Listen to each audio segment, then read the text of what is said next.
Fellow Americans, I have a bad news, good news story. The bad news is that the republic known as the United States of America is history. A silent counter-revolution carried out by the criminal syndicate known as our government succeeded in transforming America into a nation-state of global government called the New World Order.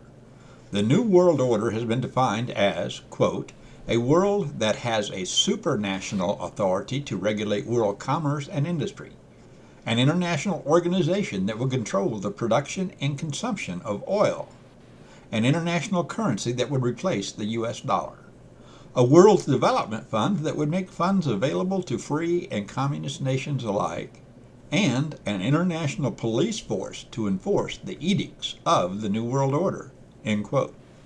The United Nations was unconstitutionally created to serve as the governing body of this global organization.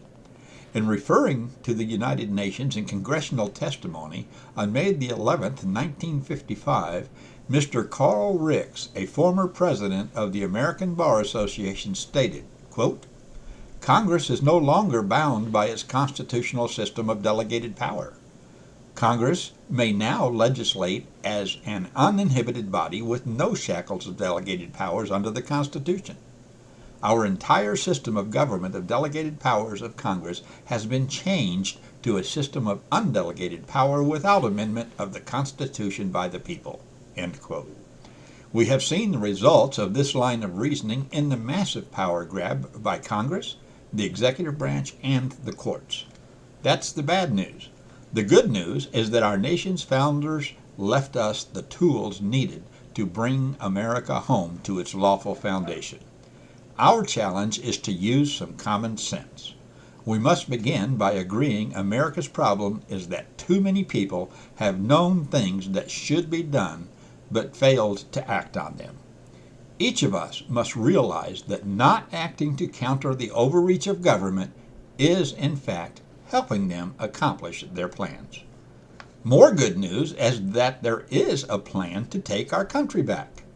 The goal of the plan is to restore to the states and the people the prerogatives and freedoms guaranteed them under the Constitution. In order for the plan to be executed, we must recognize that as patriots, we have to learn to work with other patriots on the common goal stated.